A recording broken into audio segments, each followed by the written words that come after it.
Without further ado, I invite you to open your Bibles to Daniel chapter 6. Langsung saja saya mengundang saudara untuk membuka Alkitab saudara kepada Daniel pasal yang ke-6.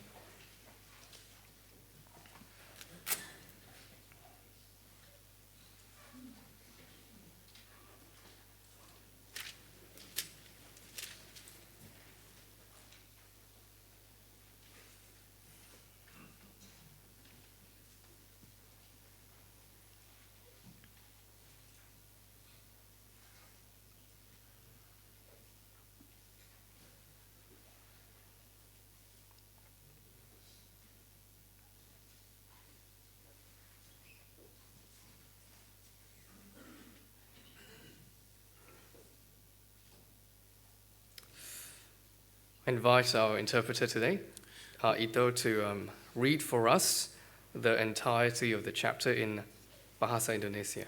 Penerjemah akan membacakan keseluruhan dari pasal ini dalam bahasa Indonesia. Daniel pasal 6 ayat yang kedua. Lalu berkenanlah Darius mengangkat 120 wakil-wakil raja atas kerajaannya.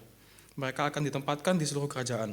Membawahi mereka diangkat pula 3 pejabat tinggi. Dan Daniel adalah salah satu dari ketiga orang itu. Kepada merekalah para wakil-wakil raja harus memberi pertanggungan jawab supaya raja jangan dirugikan. Maka Daniel ini melebihi para pejabat tinggi dan para wakil raja itu, karena ia mempunyai roh yang luar biasa dan raja bermaksud untuk menempatkannya atas seluruh kerajaannya. Kemudian para pejabat tinggi dan wakil raja itu mencari alasan dakwaan terhadap Daniel dalam hal pemerintahan. Tetapi mereka tidak mendapat alasan apapun atau suatu kesalahan, sebab ia setia dan tidak ada didapati suatu kelalaian atau sesuatu kesalahan padanya. Maka berkatalah orang-orang itu, kita tidak akan mendapat suatu alasan dakwaan terhadap Daniel ini, kecuali dalam hal ibadahnya kepada Allahnya. Kemudian bergegas-gegaslah para pejabat tinggi dan wakil raja itu menghadap raja serta berkata kepadanya, "Ya Raja Darius, kekalah hidup tuanku. Semua pejabat tinggi kerajaan ini, semua penguasa dan wakil raja, para menteri dan bupati telah mufakat supaya dikeluarkan kiranya suatu penetapan raja dan ditetapkan suatu larangan agar barang siapa yang dalam 30 hari menyampaikan permohonan kepada salah satu dewa atau manusia kecuali tuanku, ya raja, maka ia akan dilemparkan ke dalam gua singa. Oleh sebab itu, ya raja, keluarkanlah larangan itu dan buatlah suatu surat perintah yang tidak dapat diubah menurut undang-undang orang Media dan Persia yang tidak dapat dicabut kembali. Sebab itu, Raja Darius membuat surat perintah dengan larangan itu. Demi didengar Daniel bahwa surat perintah itu telah dibuat, pergilah ia ke rumahnya.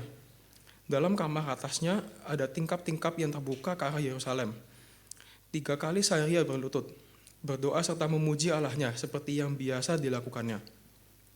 Lalu orang-orang itu bergegas masuk dan mendapati Daniel sedang berdoa dan bermohon kepada Allahnya. Kemudian mereka menghadap raja dan menanyakan kepadanya tentang larangan raja. Bukankah tuanku mengeluarkan suatu larangan supaya setiap orang yang dalam 30 hari menyampaikan permohonan kepada salah satu dewa atau manusia kecuali kepada tuanku ya raja akan dilemparkan ke dalam gua singa? Jawab raja, perkara ini telah pasti menurut undang-undang orang Media dan Persia yang tidak dapat dicabut kembali.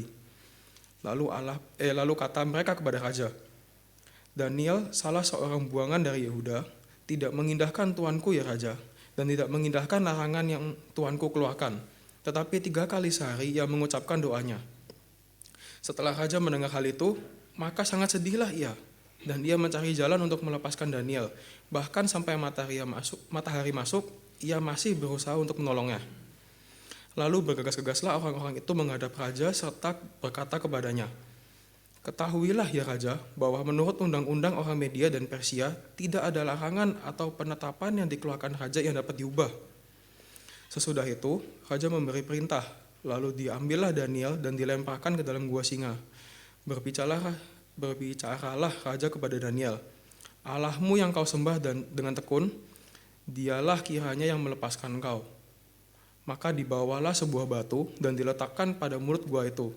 Lalu raja mencap itu dengan cincin meterainya dan dengan cincin meterai para pembesarnya, supaya dalam hal Daniel tidak dapat tidak dibuat perubahan apa-apa. Lalu pergilah raja ke istananya dan berpuasalah ia semalam-malaman itu. Ia tidak menyuruh datang penghibur-penghibur dan ia tidak dapat tidur. Pagi-pagi sekali ketika fajar menyingsing, bangunlah raja dan pergi dengan buru-buru ke gua singa. Dan ketika ia sampai dekat gua itu, berserulah ia kepada Daniel dengan suara yang sayu. Berkatalah ia kepada Daniel, Daniel, hamba Allah yang hidup, Allahmu yang kau sembah dengan tekun, telah sanggupkah ia melepaskan engkau dari singa-singa itu? Lalu kata Daniel kepada raja, ya raja, kekalah hidupmu. Allahku telah mengutus malaikatnya untuk mengatupkan mulut singa-singa itu, sehingga mereka tidak mengapa-apakan aku, karena ternyata aku tak bersalah di hadapannya. Tetapi juga terhadap tuanku ya raja, aku tidak melakukan kejahatan. Lalu sangat sukacitalah raja dan ia memberi perintah supaya Daniel ditarik dari dalam gua itu. Maka ditariklah Daniel dari dalam gua itu dan tidak terdapat luka apa-apa padanya, karena ia percaya pada Allahnya. Raja memberi perintah, lalu diambillah orang-orang yang telah menuduh Daniel dan mereka dilemparkan ke dalam gua singa, baik mereka maupun anak-anak dan istri-istri mereka. Belum lagi mereka sampai ke dasar gua itu, singa-singa itu telah menerkam mereka, bahkan meremukkan tulang-tulang mereka. Kemudian Raja Darius mengirim surat kepada orang-orang dari segala bangsa, suku, bangsa, dan bahasa yang mendiami seluruh bumi. Bunyinya, bertambah-tambahlah kiranya kesejahteraanmu. Bersama ini kuberikan perintah bahwa di seluruh kerajaan yang kukuasai, orang harus takut dan gentar kepada Allahnya Daniel, sebab dialah Allah yang hidup, yang kekal untuk selama-lamanya. Pemerintahannya tidak akan binasa, dan kekuasaannya tidak akan berakhir. Dia melepaskan dan menolong, dan mengadakan tanda dan mujizat di langit dan di bumi. Dia yang telah melepaskan Daniel dari cengkaman singa-singa. Dan Daniel ini mempunyai kedudukan tinggi pada zaman pemerintahan Darius dan pada zaman pemerintahan Koresh, orang Persia itu. Amen. Amin. We have all heard of the Christian punchline, be in the world but not of the world. Kita telah mendengar semboyan kekristenan, beradalah di dalam dunia, tetapi bukan berasal dari dunia. This is a rough summary of the prayer of Jesus in John 17. Ini adalah garis besar dari doa Yesus pada Yohanes pasal 17. I think many of us can feel this tension in our lives. Saya merasa banyak dari kita yang dapat merasakan ketegangan ini dalam hidup. We feel that we don't quite fit in when we interact with the philosophies of the world in education and in social media. Kita merasa tidak cocok ketika kita berinteraksi dengan filsafat dunia, baik dalam pendidikan maupun media sosial. When we talk about ethical issues with our friends, atau dalam pembahasan masalah etis dengan teman-teman kita. in some countries, the tension is much stronger than what we experience here in Australia. Dan di beberapa negara lain, tegangan ini jauh lebih dapat dirasakan daripada di Australia. Some countries demand uniformity in thought. Beberapa negara mengharuskan keseragaman dalam pendapat. Some communities persecute Christians to their deaths. Dan beberapa kelompok menganiaya orang-orang Kristen hingga mati. Sometimes we can think of being in the world as something static. Terkadang kita dapat mengerti di dalam dunia sebagai sesuatu yang statis. We're just here in the world. Kita hanya ada di dalam dunia. And we just have to endure suffering. Dan kita hanya perlu menahan penderitaan ini. But David Mathis wrote an article on desiring God about 10 years ago on this very topic. Tetapi David Mathis menulis sebuah artikel di Desiring God sekitar 10 tahun lalu tentang hal ini. He said that we're not just being in the world. Ia berkata bahwa kita tidak hanya berada di dunia. We're purposely sent into the world for a mission. Kita dengan sengaja diutus ke dalam dunia untuk sebuah misi. And enduring suffering is what we must go through in order to accomplish that mission. Dan penderitaan ini harus kita jalani untuk menuntaskan misi tersebut. In our passage today, we see the example of Daniel. Pada bacaan kita hari ini, kita akan melihat contoh dari Daniel. Someone who feared God, Seseorang yang takut akan Allah, but lived among people who despised God. tetapi hidup di tengah-tengah orang yang membenci Allah. Today we will learn from Daniel what it means for Christians to be in the world but not of the world.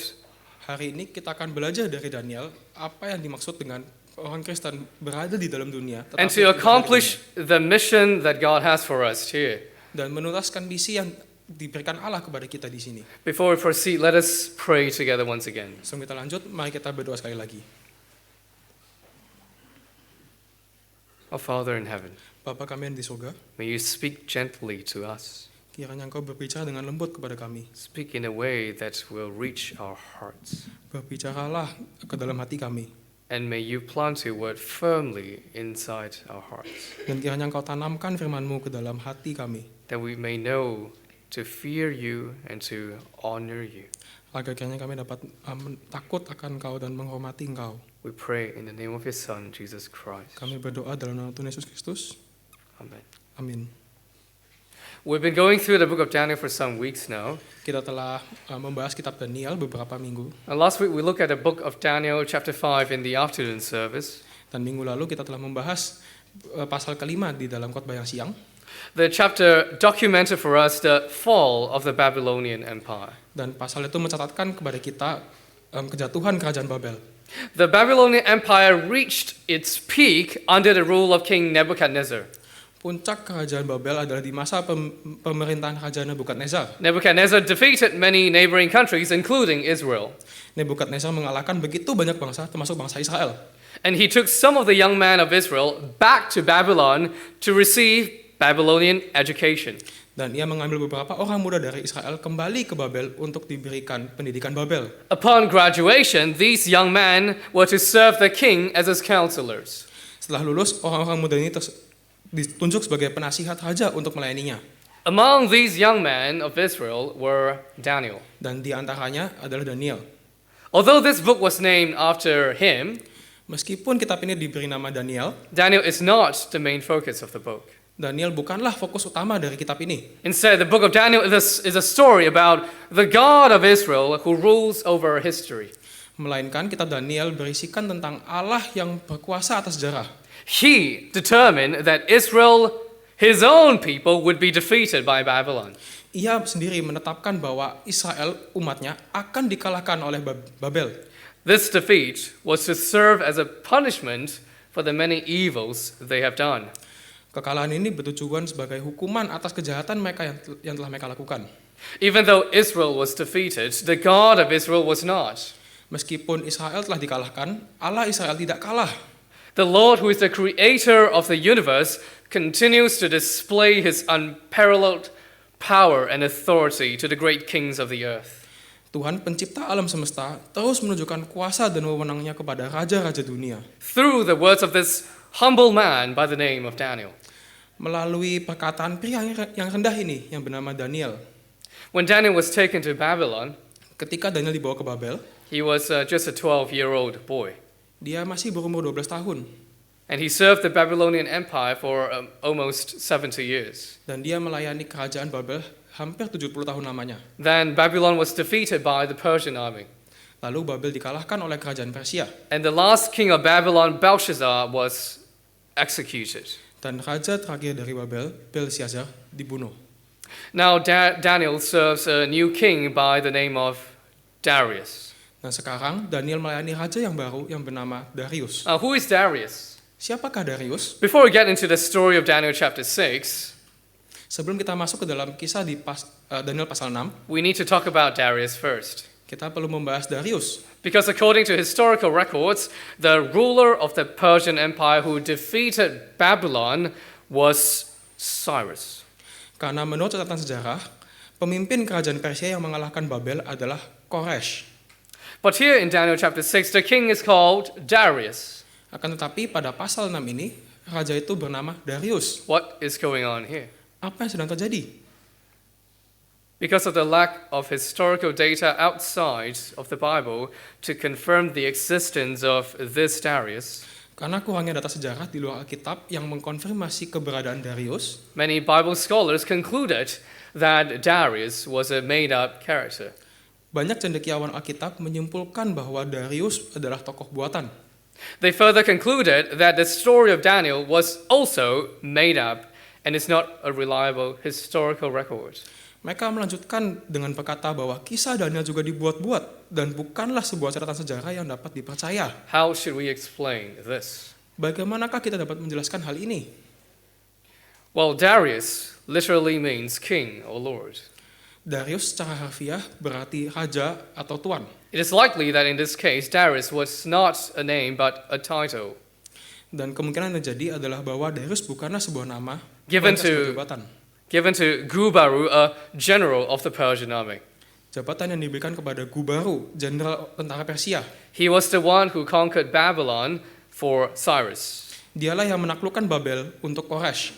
Later, Gubaru the general was made the ruler of Babylon by Cyrus. Kemudian jenderal Gubaru diangkat Koresh untuk menjadi pemerintah Babel. But the case of Darius was very similar to the case of Belshazzar. Kejadian Darius ini begitu mirip dengan kejadian Belshazzar. In the previous chapter of Daniel, chapter 5, Di pasal sebelumnya, pasal 5, the king of Babylon was called Belshazzar. Raja Babel disebut Belshazzar. However, historical records suggest that the last king of Babylon was Nabonidus. Namun, catatan sejarah mengusulkan bahwa raja terakhir Babel ialah Nabonidus. Because of this, Belshazzar was also declared to be a made-up character Karena itu, Belshazzar juga dinyatakan sebagai tokoh buatan until more historical results were found, sampai ditemukannya bukti sejarah yang baru proving that Belshazzar was the son of Nabonidus, yang membuktikan bahwa Belshazzar merupakan anak dari Nabonidus who ruled over Babylon under Nabonidus, his father. yang memerintah atas Babel di bawah Nabonidus ayahnya. But ultimately, what they are challenging is not the existence of Darius or Belshazzar, Tapi pada akhirnya yang mereka tantang bukanlah keberadaan Belshazzar maupun Darius, but the reliability of the Bible. melainkan apakah Alkitab dapat dipercaya. It is interesting how the reliability of the Bible is often questioned. Sungguh menarik bahwa keaslian Alkitab sering dipertanyakan. Why is the Bible under so much scrutiny? Mengapa Alkitab begitu diawasi dengan teliti? Ultimately, it is because the Bible claims to do what mankind cannot do. Pada akhirnya itu karena Alkitab mengklaim dapat melakukan apa yang manusia tidak dapat lakukan. The Bible reveals supernatural realities, Alkitab menyatakan realita yang supernatural, things that we cannot observe nor prove. hal yang tidak dapat kita lihat maupun buktikan. The Bible also claims to be able to reveal the future. Alkitab juga menyatakan masa depan. So it doesn't only record history, it predicts history. Jadi ia tidak hanya mencatat sejarah, tapi ia juga meramalkan sejarah. Because the records in the Bible exceeds what is humanly possible, Karena catatan-catatan di dalam Alkitab melampaui kemampuan manusia, the world cannot accept what it says. dunia tidak dapat menerimanya. And herein lies the contradiction of the world. Dan disinilah terdapat kontradiksi dari dunia. They want the Bible to prove that God exists. Mereka ingin Alkitab membuktikan bahwa Allah sungguh ada. But when the Bible does prove that God exists by predicting the future, Tetapi ketika Allah membuktikan keberadaan Allah melalui ramalan masa depan, they say it is impossible because there is no God. mereka berkata itu mustahil karena tidak ada Allah. If the Bible cannot exceed human capability, Jika Alkitab tidak dapat melebihi batasan manusia, then it is a book written by humans, not by God. maka Alkitab ditulis oleh manusia, bukan oleh Allah. But if indeed the Bible is the Word of God, Tetapi jika sungguh benar Alkitab adalah firman Allah, then why must it conform to the limitations of man? maka kenapa ia harus dibatasi oleh batasan manusia? Around 150 years before the story of Daniel happened, Sekitar 150 tahun sebelum kisah Daniel, God gave a prophecy through Isaiah. Allah memberikan sebuah wahyu melalui Nabi Yesaya. This prophecy mentioned clearly that someone named Cyrus would destroy Babylon and liberate the people of Israel. Wahyu ini dengan jelas menyatakan bahwa seseorang yang bernama Koresh akan menghancurkan Babel dan membebaskan orang Israel. This is written down in Isaiah chapter 45. Hal ini dituliskan dalam Yesaya pasal 45. Through another prophet, Jeremiah, Melalui nabi yang lain lagi, Yeremia, the Bible also predicted that the people of Israel would be taken as captive in Babylon for 70 years. Alkitab juga meramalkan bahwa orang Israel akan ditawan di Babel selama 70 tahun lamanya. And after that, they would return to Jerusalem. Dan setelah itu, mereka akan kembali ke Yerusalem. And indeed, Babylon was defeated by Cyrus, the Persian emperor. Dan benar, Babel memang dikalahkan oleh Koresh, kaisar Persia.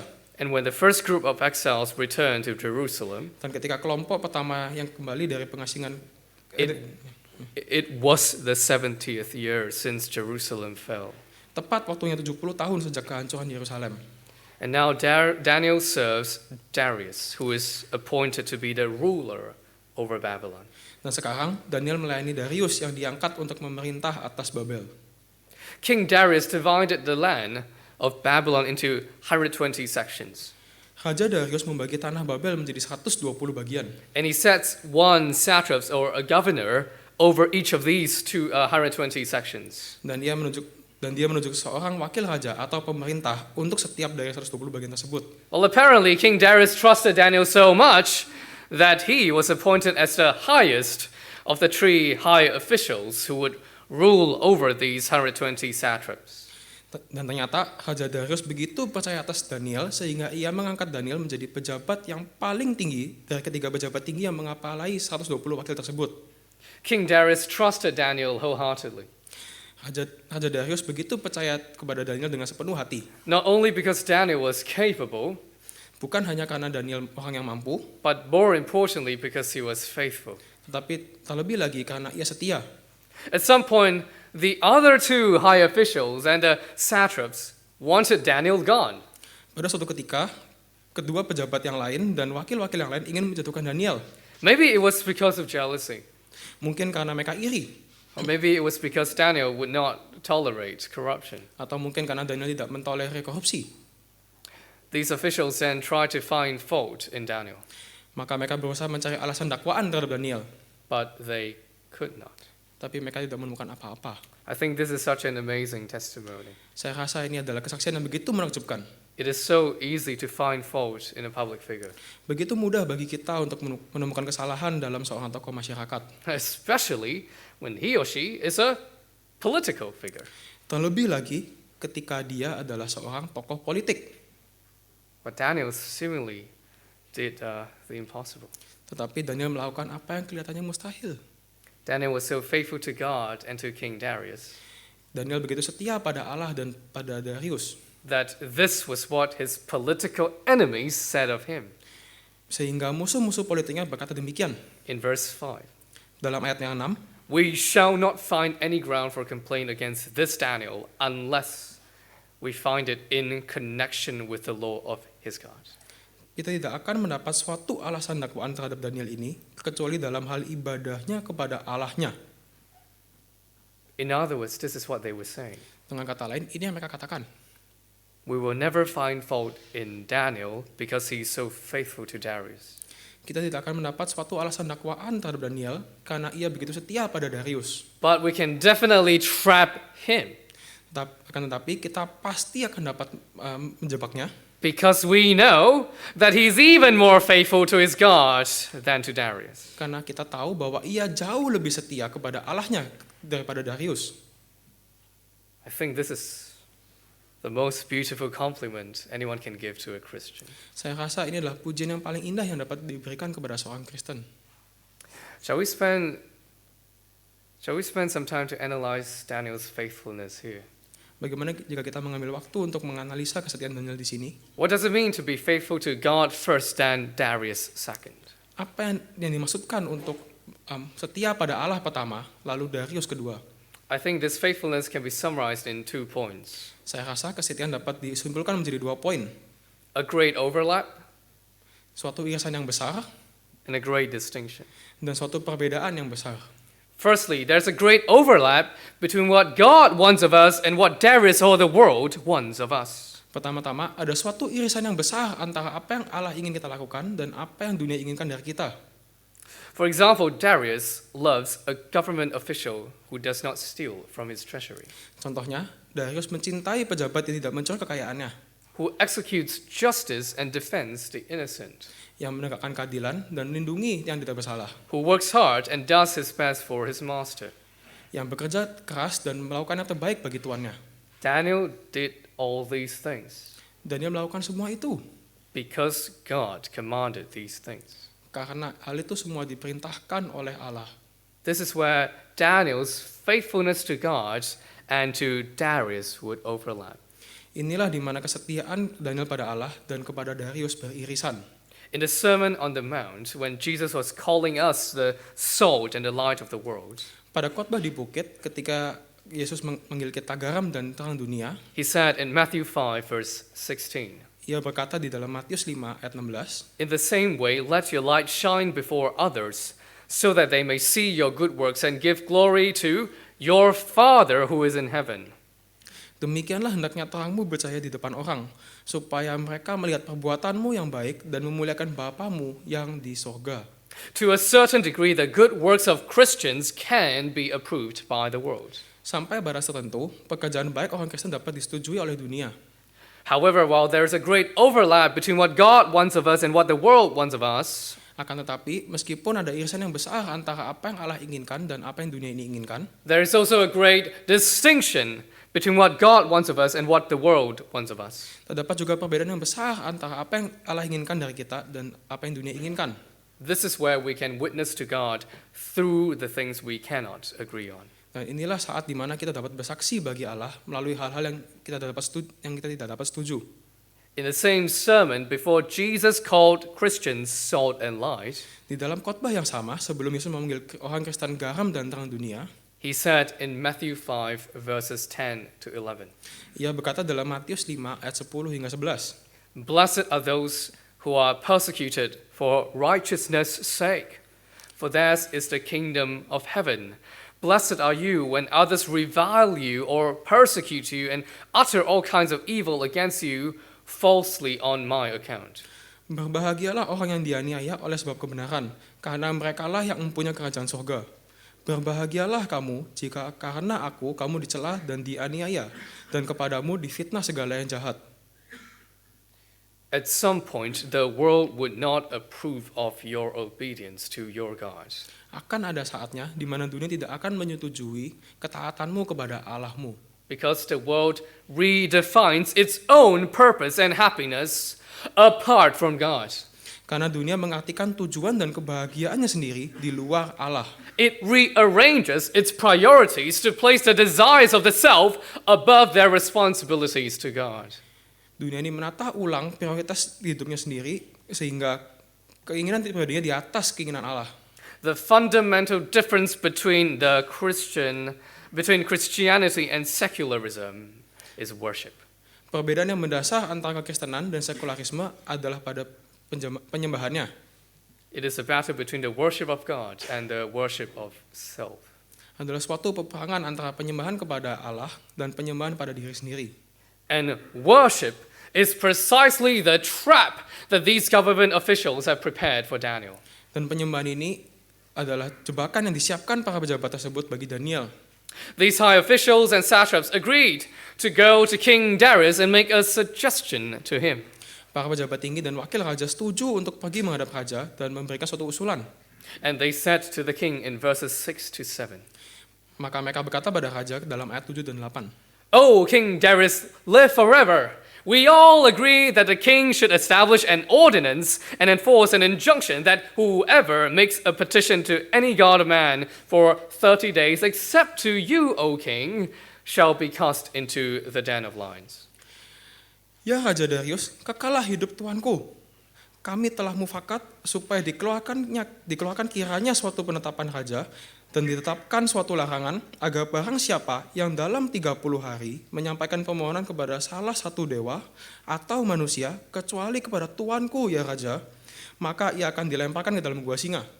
Back in ancient Near East, Pada zaman dahulu di Timur Dekat, the kings were widely believed to have a special connection to the gods. raja-raja umumnya dipercaya untuk memiliki hubungan istimewa dengan dewa-dewa mereka. And this connection was the very reason why they became kings in the first place. Dan hubungan inilah yang menjadikan mereka sebagai raja. So to honor King Darius as the representative of their gods on earth, Jadi untuk menghormati Raja Darius sebagai wakil dari dewa-dewa mereka di bumi, the satraps proposed that for 30 days, everyone must make their petitions to King Darius alone. para wakil raja mengusulkan agar selama 30 hari semua orang hanya dibolehkan untuk membuat permohonan kepada Raja Darius saja. King Darius must have been very happy with the proposal. Raja Darius pasti begitu senang dengan usulan ini. Because one, he didn't even realize that Daniel was missing from among the satraps and the high officials. Karena satu, dia bahkan tidak sadar bahwa Daniel tidak ada pada antara pejabat-pejabat dan wakil tersebut. And two, he approved the proposal with his signature, which cannot be revoked according to the Persian law. Dan kedua, ia menyetujui usulan tersebut dengan tanda tangannya yang tidak dapat ditarik kembali menurut undang-undang Persia. If If you remember, something very similar happened in the book of Esther, Jika Anda ingat, hal yang serupa terjadi pada kitab Esther, where King Ahasuerus made a decree to destroy the people of Israel that he could not revoke. di mana Raja Ahasiweros membuat suatu dekret untuk menghancurkan orang Israel yang tidak dapat ia tarik kembali. When Daniel knew that the document had been signed, Ketika Daniel mendengar bahwa dokumen ini telah ditandatangani, he did not make a complaint to the king. ia tidak mengajukan keluhan kepada raja. Daniel knew what was going on. Daniel tahu apa yang sedang terjadi. He knew that the officials succeeded in trapping him. Daniel tahu bahwa para pejabat-pejabat ini berhasil menjebaknya. He also knew that King Darius had been deceived because of his pride. Dan ia juga tahu bahwa Raja Darius telah ditipu oleh karena harga dirinya. So what did Daniel do? Maka apa yang dilakukan Daniel? Verse 10 says, Ayat 11 berkata, he went to his house, where he had windows in his upper chamber open toward Jerusalem. He got down on his knees 3 times a day and prayed and gave thanks before his God as he had done previously. Pergilah ia ke rumahnya, dalam kamar atasnya ada tingkap-tingkap yang terbuka ke arah Yerusalem. 3 kali sehari ia berlutut, berdoa serta memuji Allahnya, seperti yang biasa dilakukannya. Why was Daniel praying toward Jerusalem? Mengapa Daniel berdoa ke arah Yerusalem?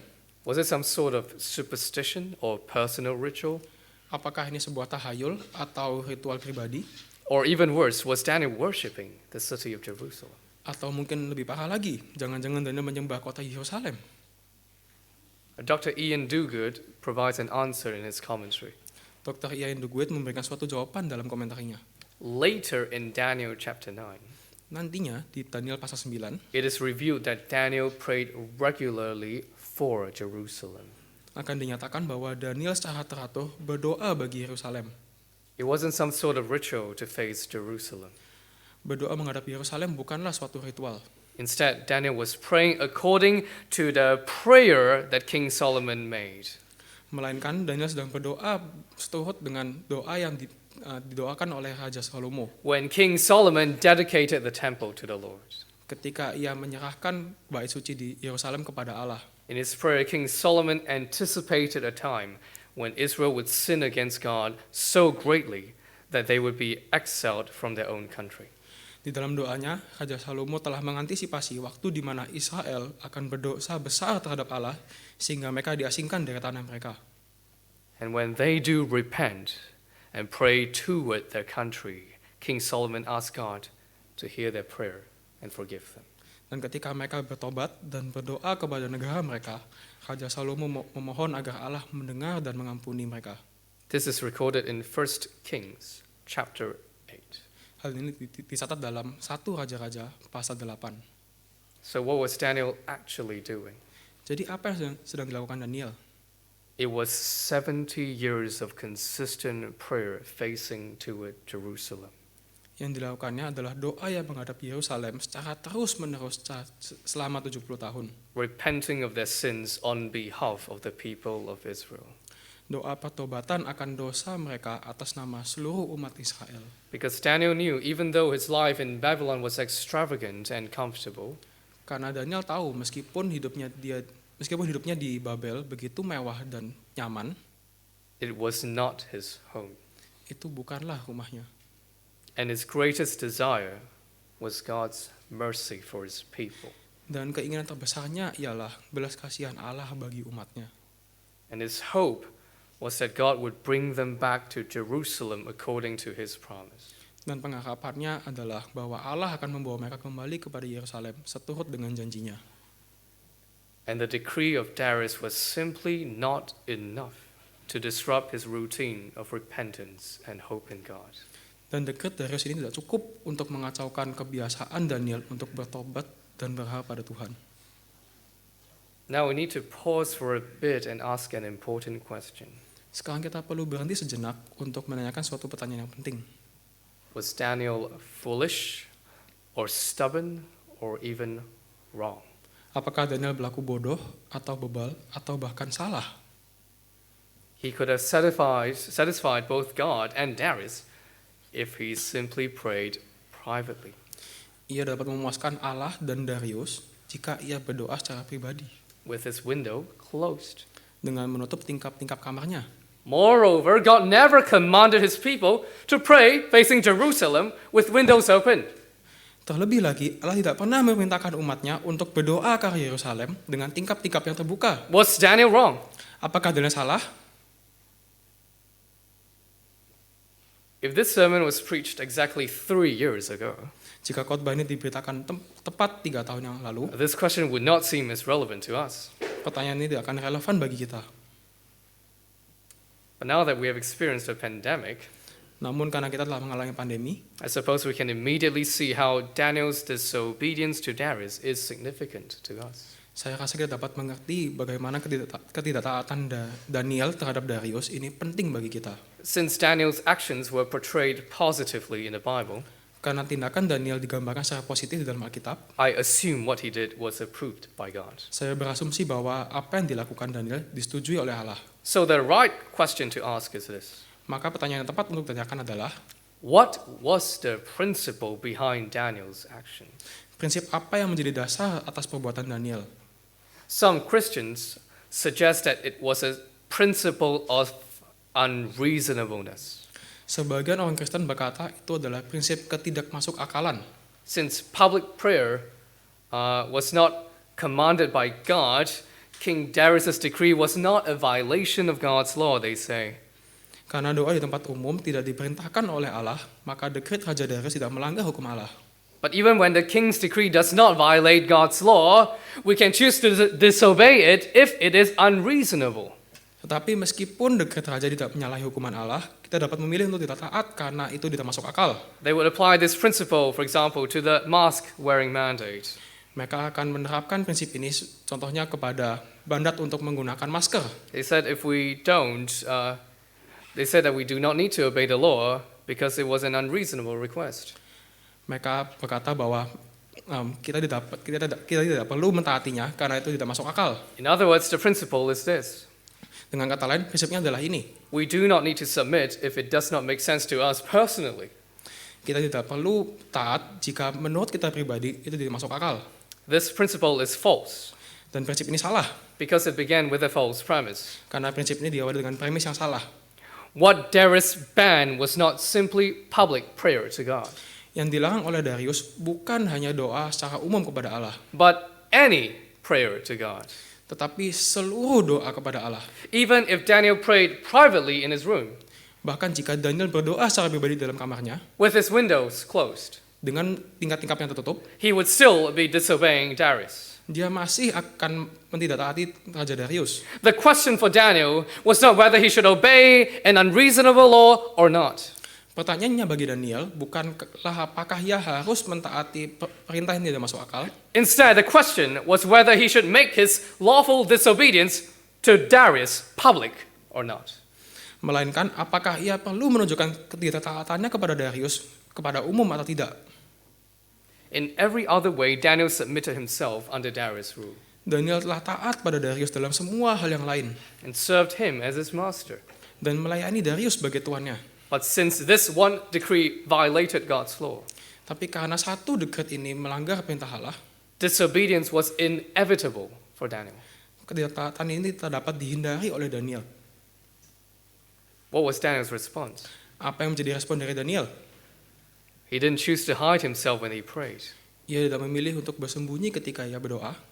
He knew it was a trap, Ia tahu bahwa itu adalah suatu jebakan, but he still went ahead with it. tapi ia tetap melakukannya. He opened his windows, Ia membuka tingkap-tingkap kamarnya, prayed 3 times a day facing Jerusalem berdoa 3 kali sehari sambil menghadap Yerusalem in front of everyone in Babylon. di hadapan seluruh orang di Babel. Is this public disobedience a pattern we should follow? Apakah ketidaktaatan publik ini panutan yang perlu kita contoh? I have been thinking about this for the past week. Saya telah mengumpulkannya sepanjang minggu. On the one hand, the Bible commands us to confess with our mouth that Jesus is Lord. Pada satu sisi, Alkitab memerintahkan kita untuk mengaku dengan mulut kita bahwa Yesus adalah Tuhan and to visit those who are imprisoned for their faith. dan mengunjungi mereka yang dipenjarakan oleh karena imannya. These actions would definitely result in heavy persecution back in the first century. Perbuatan ini pasti akan mendatangkan aniaya yang berat pada abad pertama. But on the other hand, we see Christians scattered and fled to other cities when heavy persecution came to Jerusalem. Tapi pada sisi lain, kita melihat orang-orang Kristen tercerai ke kota-kota lain ketika aniaya yang berat datang di Yerusalem. While some Christians chose to still stay in Jerusalem, including the Apostle Peter. Sedangkan beberapa orang Kristen memilih untuk tetap di Yerusalem, termasuk Rasul Petrus. I believe public disobedience is not a direct command from God. Saya percaya bahwa kedekatan secara publik bukanlah perintah secara langsung dari Allah. The choices between public prayer and private prayer in Daniel's situation are both not wrong, in my opinion. Pilihan untuk berdoa secara umum maupun pribadi dalam keadaan Daniel, keduanya tidak salah. But while we have to make a decision between the two, Tetapi kita perlu membuat keputusan di antara kedua pilihan ini. let us not look down on the other side, Janganlah kita memandang rendah pilihan yang lain. thinking of them as either foolish or timid. Jangan kita anggap pilihan yang lain itu bodoh atau pilihan seorang penakut. Because two things are clear to all of us. Karena dua hal ini tertera jelas bagi kita semua. Firstly, our allegiance to God comes first before our allegiance to worldly kings. Pertama, kepatuhan kita kepada Allah mendahului kepatuhan kita kepada raja-raja dunia. Secondly, we shall not deny Christ even in the face of death. Kedua, kita tidak akan menyangkal Kristus bahkan di hadapan ancaman maut. In the end, Daniel was thrown into the lion's den. Pada akhirnya Daniel dilemparkan ke dalam gua singa. At that point, the story of Daniel could have ended. Kisah Daniel dapat saja berakhir di saat itu. God never promised to save his people from every harm. Allah tidak pernah berjanji untuk menyelamatkan umatnya dari semua bahaya. If that is the case, why would Daniel still obey God and risk his life? Jika begitu, mengapa Daniel masih mematuhi Allah dan mempertaruhkan nyawanya dalam bahaya? Because he knew that only the Lord, the maker of heaven and earth, is worthy of worship. Karena ia tahu bahwa hanya Allah, pencipta langit dan bumi lah yang layak disembah. And also because he knew that his soul is safe in the hand of God. Dan ia juga tahu bahwa jiwanya aman di tangan Allah. Even if he should die in the lion's den, his soul would return safely to God. Sekalipun ia mati di dalam gua singa, jiwanya akan kembali dengan aman ke dalam tangan Allah. But by God's grace, Daniel did not die in the lion's den. Tetapi oleh anugerah Allah, Daniel tidak mati di dalam gua singa itu.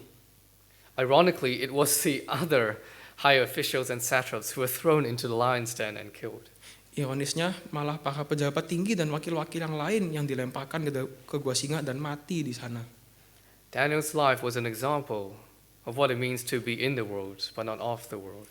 Hidup Daniel adalah contoh dari maksud berada di dalam dunia, tapi bukan berasal dari dunia. Even when Daniel was second in command under Darius, Bahkan ketika ia menjadi orang nomor 2 setelah Raja Darius, he was still being plotted against. dia masih saja ingin dijatuhkan. This shows how naive it is for us to think that we can first play according to the world's rules, win their trust, gain power and influence, and then exercise Christian influence safely and effectively. Hal ini menunjukkan betapa naifnya bagi kita untuk berpikir bahwa kita dapat mengikut dunia, lalu mendapat kekuatan, lalu mendapatkan pengaruh, lalu menyebarkan pengaruh Kristen secara efektif dan aman. The truth is, living as Christians in this world will not get any easier no matter who you are. Kenyataannya, hidup sebagai Kristen tidak akan mudah di dunia ini, tak peduli Anda siapa. Expect that persecutions will come.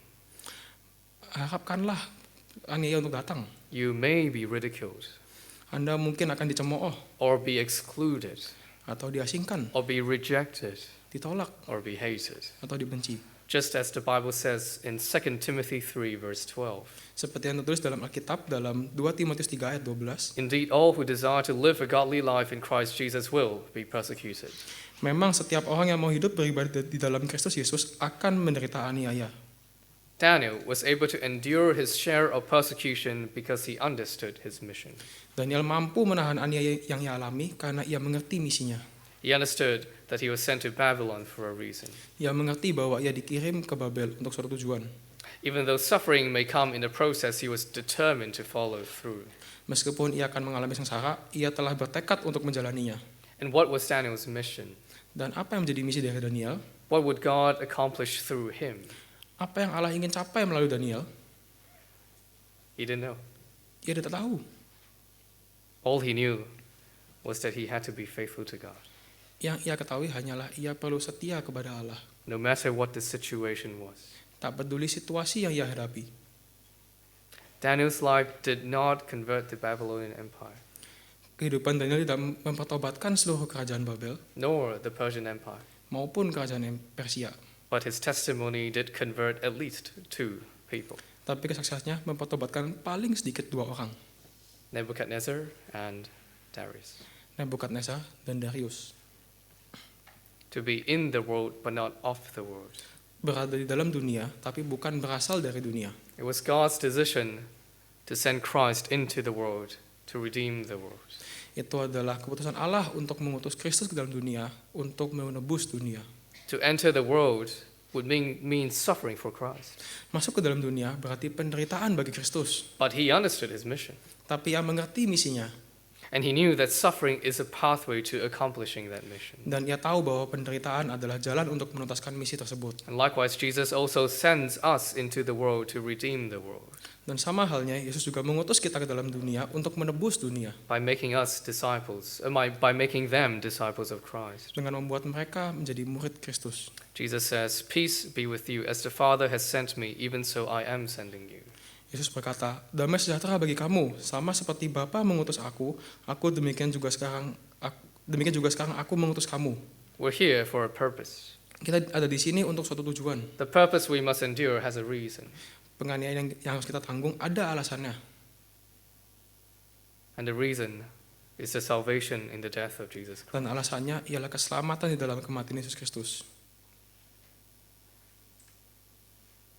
And this salvation also becomes our assurance when we had to endure all kinds of suffering. Dan keselamatan ini juga menjadi jaminan bagi kita dalam menghadapi segalanya yang akan kita hadapi. Knowing that our souls are safe in Christ, Untuk mengerti bahwa jiwa kita aman di dalam Kristus. we do not fear the one who can harm the body. Kita tidak akan takut akan apa yang dapat melukai tubuh kita. May the gospel of Christ be our strength day to day. Kiranya Injil Kristus menjadi kekuatan kita hari demi hari. Amen. Amin. Let us pray. Mari kita berdoa.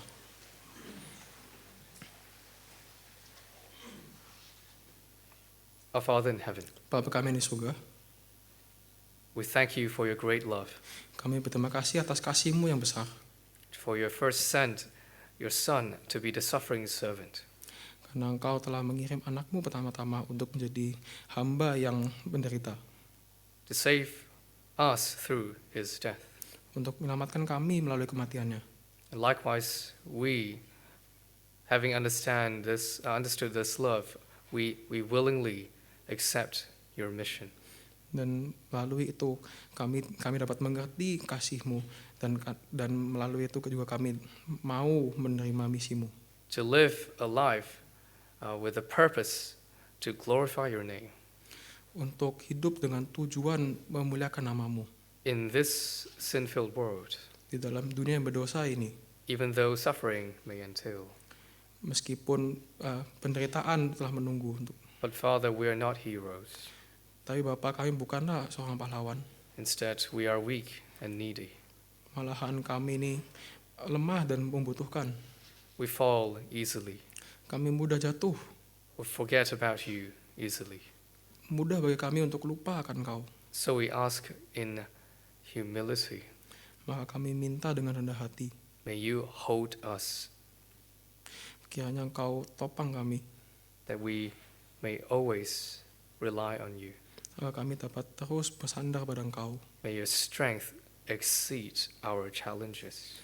Kiranya kekuatan-Mu melebihi tantangan kami. May your grace overcome our weaknesses.